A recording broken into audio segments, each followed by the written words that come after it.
79వ భారతదేశ స్వాతంత్ర దినోత్సవాన్ని పురస్కరించుకొని అందరికీ నా హృదయపూర్వక స్వాతంత్ర దినోత్సవ శుభాకాంక్షలు. ఈరోజు రాష్ట్ర ముఖ్యమంత్రి నారా చంద్రబాబు నాయుడు గారు విజయవాడలో జాతీయ పతాకాన్ని ఆవిష్కరించి ఒక సుదీర్ఘమైనటువంటి ప్రసంగం చేశారు. ఈ సందర్భంగా ఆయనకి ఉన్న ఏకైక ఏజెండా ఏంటంటే తన గురించి తాను గొప్పగా చెప్పుకోవటం, గత ప్రభుత్వం వైఎస్ఆర్ కాంగ్రెస్ పార్టీని అసత్యాలతో కూడినటువంటి విమర్శలు చేయటం.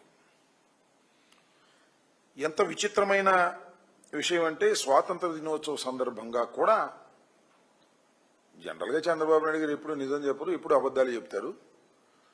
కనీసం స్వాతంత్ర దినోత్సవం రోజునైనా ఒక్కటైనా నిజం చెప్తారేమోనని అనుకుంటారు.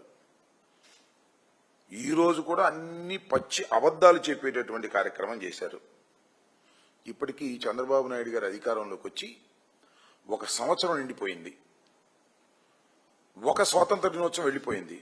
మన కొత్తగా ఇవాళ్లే ఎన్నికైనటువంటి రీతిలో మాట్లాడేటటువంటి కార్యక్రమం చేస్తున్నారు.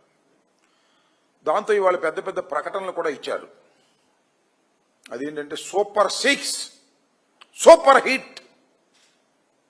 సినిమాలకి అడ్వర్టైజ్మెంట్ ఇస్తారే ఆ రకంగా మా సినిమా అద్భుతంగా హిట్ అయిపోయింది అని. నాకు తెలియగలుగుతాను చంద్రబాబు నాయుడు గారు, అసలు సూపర్ 6 సూపర్ హిట్ ఎక్కడైంది అంటున్నా. ఒక్కటి వరుసనే తీసుకుందాం. తల్లికి వందనం అమలు చేశారా మీరు? గత సంవత్సరం అమలు చేసిన సందర్భం ఉందా? 1 సంవత్సరం ఎగ్గొట్టారుగా. నేను ఈ సందర్భంగా గుర్తు చేస్తున్నా. చంద్రబాబు నాయుడు గారు మర్చిపోయి ఉంటారు, వాళ్ళ అబ్బాయి లోకేష్ కూడా మర్చిపోయి ఉంటాడు. ఆయన 9/7/2024 ఒక జీవో ఇచ్చాడు తల్లికి వందనం మీద. ఇదిగో జీవో. ఇప్పుడు అది 9/7/2024 సుమారుగా సంవత్సరం క్రితం ఇచ్చాడుగా. అమలు చేశాడా? దానిలో ఏమని ఇచ్చాడు? తల్లికి 15,000 రూపాయలే అని ఇచ్చాడు. ఈ జీవోను పట్టుకుని మేము వెంటాడితే సంవత్సరం ఎగ్గొట్టేశాడు. ఈ జీవోని ఇంప్లిమెంట్ చేయలే. ఇష్యూ అయితే చేశాడు, ఇంప్లిమెంట్ చేయలే. దీన్ని ఏమంటారే? మోసం అనరా చంద్రబాబు నాయుడు గారు? సూపర్ హిట్టా అని నేను అడుగుతా ఉన్నా. సమాధానం చెప్పమంటున్నా. దీని మీద మేము వెంటబడి ఏమైంది చంద్రబాబు నాయుడు గారు, ఇదేమి ద్రోహం, ఇదేమి అన్యాయం అంటే ఈ సంవత్సరం ఇచ్చే కార్యక్రమం చేశావు, జీవో ఇష్యూ చేశావు. ఈ సంవత్సరం ఇస్తున్నావు. ఎంతమందికి ఇస్తున్నావో తెలియదు, లెక్క లేదు, జామా లేదు. కొంతమందికి 8,000 పడుతున్నాయంట, కొంతమందికి 12,000 పడుతున్నాయంట, కొంతవేళ 6,000 పడుతున్నాయంట. 1 సంవత్సరం మొత్తం కొట్టేశావు.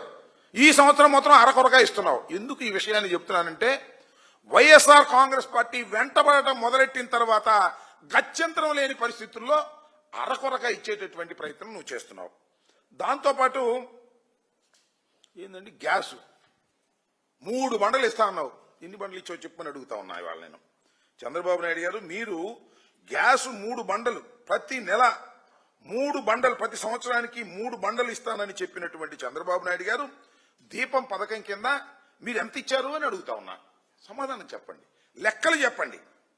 రాష్ట్రంలో అఫీషియల్ లెక్కల ప్రకారం 1.59 crores అంటే 1,59,00,000 కనెక్షన్లు ఉంటే వారికి ఏటా 3 గ్యాస్ సిలిండర్లు ఇస్తే 4,000 కోట్లు కావాలి.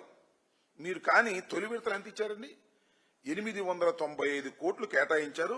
రెండో ఏడాది 2,600 కోట్లు కేటాయించారు. కేటాయింపులే. ఏంటి దీన్ని ఏమంటారు? దీపం పూర్తిగా వెలిగించారా? కొద్దిగా అట వెలిగించి మళ్ళీ ఆరిపేశారు. 3 సార్లు వెలిగించాలి, ఒకసారి వెలిగించి ఆరిపేశారు. దీన్ని ఏమనాలి? మోసం కాదా? సూపర్ హిట్ ఇదని నేను అడుగుతా ఉన్నా. అంతేకాదు, ఇంకా చాలా విషయాల్లోకి వెళ్దాం. తల్లికి వందనం సంగతి అడ్డు పెట్టండి. ఇవాళ సరే ఉచిత బస్సు విషయం మళ్ళీ చెప్తాను. అన్నదాత సుఖీభవ. ఏమైంది అన్నదాత సుఖీభవ? గత సంవత్సరం ఏమైనా ఇచ్చావా? ఇవ్వాల. 26,000 ఇస్తా అన్నావు. ఏది? సెంట్రల్ గవర్నమెంట్తో కలిపి. ఇప్పుడు ఈ సంవత్సరం మాత్రం 5,700 ఇచ్చి అరకొరగా ముగించేటటువంటి కార్యక్రమం చేస్తున్నావు. ఇది ఎంత దుర్మార్గమైనటువంటి విషయం. దీని సూపర్ హిట్ అని అంటే నమ్మాలా మనం? ప్రజలు నమ్మాలా అని అడుగుతా ఉన్నా. అదేవిధంగా సరే ఇవాళ ఇంకోటి, సరే ఇక ఇది చూడాలి. ఇంకా నిరుద్యోగ భృతి 20 లక్షల ఉద్యోగాలు అన్నావు, ప్రతి నిరుద్యోగికి 3,000 అన్నావు. ఇచ్చావా?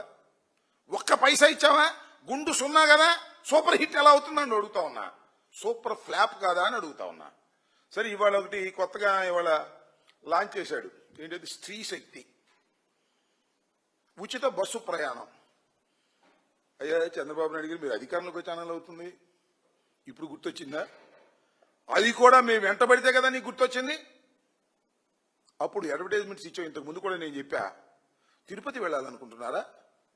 ఉచిత బస్సు ఎక్కండి, తిరుపతి వెళ్ళండి. కాళహస్తి వెళ్ళాలనుకుంటున్నారా? వెళ్ళండి అని చెప్పినావు నువ్వు. అంతేకాదు, నేను మీకు ఉచిత బస్సు ఇచ్చా, ఎక్కండి, నేనే డ్రైవర్ని, పోనీ అన్నావు. ఇవాళ సగం దూరం ఎక్కి దించుతున్నావు, మళ్ళీ ఎక్కిస్తున్నావు. ఏంటి అన్యాయం అని అడుగుతా ఉన్నా. మొత్తం నీకు ఇవాళ జియో ఏం ఇష్యూ చేసావు నువ్వు? ఇవాళ శుభ్రంగా నువ్వు, ఉప ముఖ్యమంత్రి గారు, మీ డీఫాక్ో ముఖ్యమంత్రి నారా లోకేష్ గారు అందరూ కలిసి బస్సులో తిరిగారు కదా, పెద్ద ఆర్భాటంగా చేసుకున్నారు, ప్రచారం చేసుకున్నారు. 14 మాసాల తర్వాత మీరు అధికారంలోకి వచ్చిన తర్వాత 14 మాసాల తర్వాత ఏమండి ఉచిత బస్సు దేనిలో ఇచ్చారు మీరు పథకం? Palle Velugu, ultra Palle Velugu, city ordinary, city metro, express, ఈ బస్సులు మాత్రమే. మొత్తం 16 కేటగిరీ బస్సులు ఉంటే కేవలం 5 బస్సుల్లో మాత్రమే నువ్వు అవకాశం ఇచ్చావు. 6 బస్సుల్లో. కడవాయిని ఓకే కదా, కడవాయిని లేవుగా, ఎక్కే పని లేదుగా. అంటే ఎవరైనా తిరుపతి వెళ్ళాలన్నా, అత్తగారింటికి వెళ్ళాలన్నా, లేదా వాళ్ళ అమ్మాయి గారి ఇంటికి వెళ్ళాలన్నా సూట్ కేసు పుచ్చుకుని ఎదురు చూడాలా. పల్లె వెలుగు వస్తుందా, ఎక్స్ప్రెస్ వస్తే మళ్ళీ కుదరదు. ఈ విధంగా పచ్చి మోసం చేశారు నారా చంద్రబాబు నాయుడు గారు అని చెప్పడానికి ఇంతకన్నా ఏమి నిదర్శనం కావాలి? ఇవాళ మాత్రం చంద్రబాబు నాయుడు గారు ఊరేగేటటువంటి కార్యక్రమం ఇవాళ చేస్తున్నారు. దీన్ని బట్టి అర్థమవుతుంది ఏంటంటే సూపర్ 6, సూపర్ ఫ్లాప్. సూపర్ ఫ్లాపే కాదు, సూపర్ చీట్. ప్రజల్ని మోసం చేసినటువంటి ముఖ్యమంత్రి నారా చంద్రబాబు నాయుడు గారు ఎన్నికలకు ముందు ఒకటి చెబుతారు, ఎన్నికల తరువాత అధికారంలోకి వచ్చిన తర్వాత అమలు చేయకోకుండా వైఎస్ఆర్ కాంగ్రెస్ పార్టీ వెంటబడుతుంది కాబట్టి అరకొరగా చేసి ఇంకా అయిపోయింది. సూపర్ 6 అయిపోయింది. ఎవరన్నా మాట్లాడితే నాలిక మందం అనేటువంటి పరిస్థితికి ఇవాళ చంద్రబాబు నాయుడు గారు దిగజారిపోయి ప్రచారం చేసుకునేటటువంటి కార్యక్రమం చంద్రబాబు నాయుడు గారు చేస్తున్నారు.